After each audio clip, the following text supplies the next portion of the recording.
നമ്മൾ ഇന്ന് വീട്ടിലേക്ക് ആവശ്യമായിട്ടുള്ള ഫർണിച്ചർ വാങ്ങാൻ വേണ്ടി പോവാണ്. എന്റെ സൗണ്ട് ഒക്കെ മാറി നിങ്ങൾ നോട്ട് ചെയ്തോ, പനിയായി. എനിക്ക് ചെക്കൻ എന്തായാലും ഭാഗമായിട്ട് പനിയൊന്നുമില്ല, അവൻ ഓക്കെ ആയിട്ടുണ്ട് ഹെൽത്തൊക്കെ. ഞാൻ അന്ന് വിട്ട് നോക്കിയിരിക്കുന്ന സുഹൃത്തുക്കളെ. അപ്പം ഇന്ന് നമ്മളെ ചെയറാണ് നമ്മൾ വീട്ടിൽ ഇല്ലാത്തത് കേട്ടോ. നമ്മൾ കിച്ചൺ സാധനങ്ങളൊക്കെ കഴിഞ്ഞ ദിവസം വാങ്ങിച്ച് അത്രയും മാത്രമേ വാങ്ങിച്ചിട്ടുള്ളൂ, വേറെ ഒന്നും അധികം വാങ്ങിച്ചിട്ടില്ല കേട്ടോ. സത്യം പറഞ്ഞാൽ ഇന്നലെ ഒരു പരിപാടി നടന്നില്ല, വയ്യാണ്ട് ഇന്നലെ കിടപ്പായിരുന്നു. സത്യം വേറെ ഒന്നും ഇല്ലായിരുന്നു, ഇന്നലെ റെസ്റ്റ് ആയിരുന്നു ഫുള്ള്. അപ്പം ഇന്ന് എന്തൊക്കെ വാങ്ങാൻ പോകുന്നത്? നമുക്ക് ഇന്ന് പറ്റിയ ഒരു ഡൈനിങ് ടേബിൾ നോക്കണം. പറ്റിയ ഡൈനിങ് ടേബിൾ നമ്മളൊരു ഊഞ്ഞാൽ വാങ്ങിക്കുന്നുണ്ട്. നമ്മൾ പറഞ്ഞിട്ടില്ലേ നമ്മൾ ഹോസ്പിറ്റലിൽ പോയപ്പോൾ അവിടെ ഒരു ഊഞ്ഞാൽ ഊഞ്ഞാൽ വേണം പറഞ്ഞില്ലേ? അപ്പോൾ ഒരു ഊഞ്ഞാൽ നമ്മൾ വാങ്ങിക്കാൻ പോവാം. അതെ, ഊഞ്ഞാൽ ഇന്ന് വാങ്ങണം, ഇന്ന് വാങ്ങിക്കുന്നത്. ഇന്നലെ നാട് നോക്കിയോ. പിന്നെ ഒരു സെറ്റ് വാങ്ങണം. അതെ, സെറ്റ് നമുക്ക് ഇവിടെ ഇവിടെ സെറ്റ് നമ്മൾ കസ്റ്റം ചെയ്തിട്ടുണ്ട്. പിന്നെ ഈ പൂജാമുറി, നമ്മുടെ പൂജാമുറി ചോദിച്ചോ, പൂജാമുറി നമ്മൾ എവിടെ തൊഴുവും. നമുക്കൊരു വൈകിട്ട് ഒരു പീസ് ചന്ദ്രത്തിലേക്ക് കത്തിച്ച് ഒരു വിളക്ക് കത്തിക്കാൻ വേണ്ടി ഒരു സ്പേസ് ഇല്ല. നമുക്കൊരു തടിയുടെ ഒരു ചെറിയൊരു പൂജ. എല്ലാം കുറെ വീടുകളിൽ അങ്ങനെ ഇരിക്കുന്നത്, ഒരു ഇങ്ങനെ കൂടാനും പോലെ. പക്ഷെ നല്ല രസമാണ്, നമുക്ക് അതൊരെണ്ണം വാങ്ങണം. നിങ്ങൾ തന്നെ നോക്കിയാണ് സംസാരിക്കുന്നത്. അതിനറിയാം, അമ്മയാണ് നമുക്ക് കൊല്ലത്തോട്ട് പോകാം. കൊല്ലത്തുനിന്നാണ് നമ്മൾ സാധനങ്ങൾ വാങ്ങാൻ വേണ്ടി പോകുന്നത്. സത്യം പറഞ്ഞാൽ കുരുവിയൊക്കെ കൂടുന്നത് പോലെ നമ്മളിങ്ങനെ കൂട്ടിക്കൊണ്ടിരിക്കുകയാണ് ഓരോന്നും.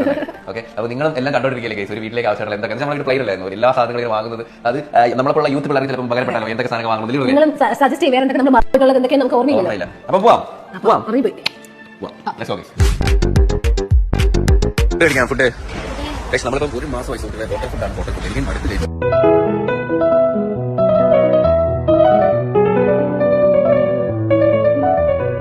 രാവിലെ ബ്രേക്ക്ഫാസ്റ്റ് ഇല്ല, ഒരു ബിരിയാണി. എന്ത് വഴി